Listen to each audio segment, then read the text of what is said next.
ദളിത് മൂവ്മെൻറ്റിനകത്ത്, കേരളത്തിലെ ദളിത് മൂവ്മെൻറ്റിനകത്ത് ഓണത്തിന് എങ്ങനെയാണ് ഓണവുമായിട്ടുള്ള ദളിത് മൂവ്മെൻറ്റിൻ്റെ ബന്ധം എന്താണ്? അത് നമുക്ക് ചില ഫോക്ക് നാടൻ പാട്ടുകളുണ്ടല്ലോ. ഈ നാടൻ പാട്ടുകൾ നോക്കുക. അപ്പം ഒരു നാടൻ പാട്ട് ഇങ്ങനെയാണ്: കുഞ്ഞാഞ്ഞ് കുഞ്ഞാഞ്ഞ് തിരുവോണം വന്നല്ലോ കുഞ്ഞാഞ്ഞ്, ഊഞ്ഞാലേ ഊഞ്ഞാലേ തിരുവോണത്തിന് ഊഞ്ഞാലേ. ഇങ്ങനെ വരുന്ന പാട്ട് അവസാനിക്കുന്നത് കൂരിക്കറി കൂരിക്കറി തിരുവോണത്തിന് കൂരിക്കറി എന്നാണ് അവസാനിക്കുന്നത്. എന്ന് പറഞ്ഞാൽ ഈ ഓണം എന്ന ഈ ഒരു ആഘോഷത്തെ, ഈ ഓണ ആഘോഷത്തെ ഒരു തരത്തിലും സ്വീകരിക്കാത്ത, പപ്പടം വേണം, പായസം വേണം, തിരുവോണത്തിന് കുഞ്ഞാഞ്ഞ് എന്നൊക്കെ പറഞ്ഞിട്ട് അതിനെ ഈ ഓണത്തിൻ്റെ ആഘോഷത്തെ, ഈ വരേണ്യ ആഘോഷത്തെ അങ്ങേറ്റം കളിയാക്കുന്ന ഈ പാട്ടിൻ്റെ എൻഡ് അവസാനിക്കുന്നത് കൂരിക്കറി കൂരിക്കറി തിരുവോണത്തിന് കൂരിക്കറി എന്നാണ്. കൂരി മീനാണ്. അപ്പം ഈ വെജ് മാത്രം വിളമ്പുന്ന ഓണത്തിൻ്റെ, ഈ മറ്റെല്ലാം വെജാണ്, പപ്പടം, പായസം, പഴം എല്ലാം വെജാണ്. മീൻകറി നോൺ വെജാണ്, മീനാണ്. അപ്പോൾ അതിൻ്റെ ആ വെജിറ്റേറിയൻ ഫുഡിനെ തന്നെ ഇവിടെ ക്രിട്ടിസൈസ് ചെയ്യുന്നുണ്ട് ഈ ഫോക്ക് സോങ്. ഇതൊരു ഫോക്ക് സോങ്ങാണ്. അപ്പോൾ എത്രയോ മുമ്പ് ഈ ഫോക്ക് സോങ്ങൊക്കെ വളരെ മുമ്പ് വന്നിട്ടുള്ള, വളരെ മുമ്പ് വരുന്ന പാട്ടുകളാണ്. അതായത് ഈ ഓണം ട്രഡീഷൻ്റെ പുറത്താണ് ദളിതരുടെ ലൈഫ്. അവർ ഓണം ട്രഡീഷൻ്റെ അകത്ത് അല്ല അവർ നിൽക്കുന്നത്.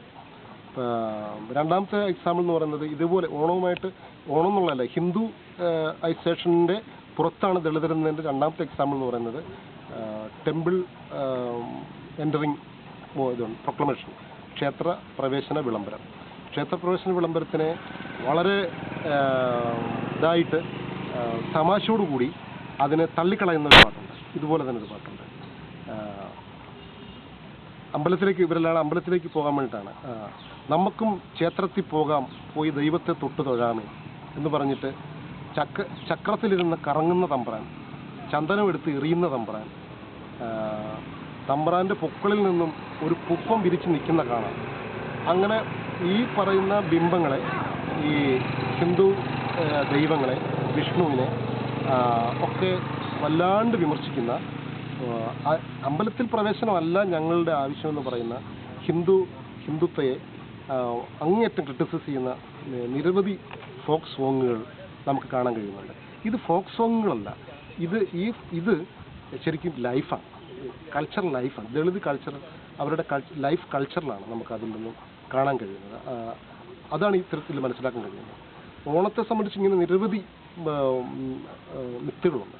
ഇവിടെയൊക്കെ ഈ മിത്തുകൾക്കകത്തെല്ലാം കാണുന്നത് ഓണം എന്ന ആഘോഷത്തെയല്ല, പക്ഷേ അസുരനായിരുന്ന, അല്ലെങ്കിൽ ഇവിടുത്തെ ഒരു നേറ്റീവായിരുന്ന, തദ്ദേശീയനായിരുന്ന ഞങ്ങളുടെ രാജാവ് കൊല ചെയ്യപ്പെട്ടിരിക്കുന്നു.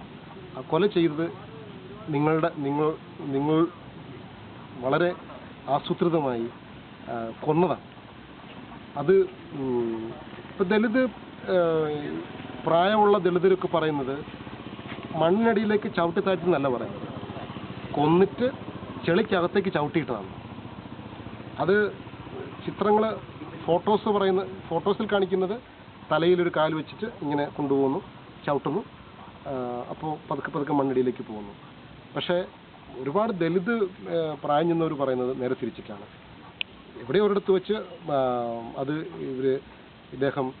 ഇദ്ദേഹത്തിൻ്റെതായ ആ ഒരു കൊട്ടാരത്തിൽ അദ്ദേഹം പ്രാർത്ഥിക്കാനിരിക്കുമ്പോൾ അദ്ദേഹത്തിൻ്റെ ആയുധങ്ങളെല്ലാം വന്ന് പിടിച്ചെടുത്തിട്ട് അവരെ തല്ലിക്കൊന്ന് ഒരിക്കലും കിട്ടാത്ത രീതിയിൽ എവിടെയോ ഉറപ്പിച്ച് മണ്ണിട്ട് മൂടിയിട്ടുണ്ടാവാം. അതായിരിക്കാം ഇവിടെ. അല്ലാതെ അതാണ് അടിസ്ഥാന സംഭവം. അതല്ലാതെ മണ്ണിലേക്ക് ചവിട്ടി താഴ്ത്തിയെന്നല്ല നമ്മൾ കാണേണ്ടത് എന്ന് പറയുന്ന വളരെ ബ്രാഹ്മണ വിരുദ്ധമായ നിരവധി ഉദാഹരണങ്ങളും നിരവധി കാര്യങ്ങളും നമുക്ക് മനസ്സിലാക്കാൻ പറ്റും. പിന്നീട് ഈ ഒരു 70s തൊട്ട് 90s വരെയുള്ള ദളിത് മൂവ്മെൻറ്റുകളിൽ, കേരളത്തിലെ ദളിത് മൂവ്മെൻറ്റുകളിൽ, ഇപ്പോൾ പ്രത്യേകിച്ച് ഇന്ത്യൻ ദളിത് ഫെഡറേഷൻ, കല്ലറ സുകുമാരൻ, പോൾ ചിറക്കരോട്, അവരുടെ ഇന്ത്യൻ ദളിത് ഫെഡറേഷൻ, ആ പ്രസ്ഥാനം തിരുവോണ ദിവസം ഞങ്ങളുടെ ഒരു വലിയ ഒരു ഫോർഫാദർ കൊല ചെയ്യപ്പെട്ടിരിക്കുകയാണ്.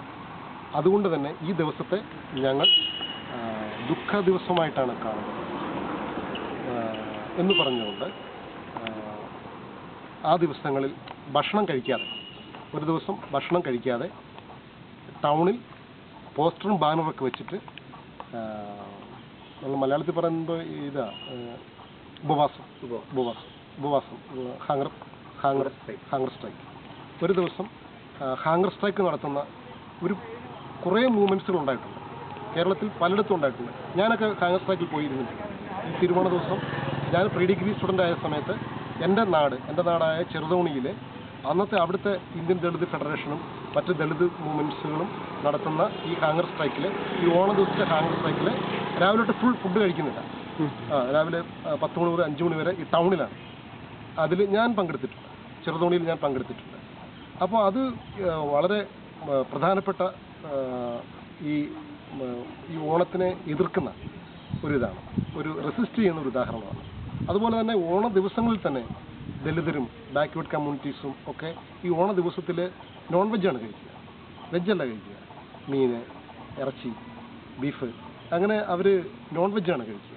അത് ഇന്നും അതെ വളരെ 99% ദലിത്, ബാക്ക്വേർഡ് ക്ലാസ് ദലിത്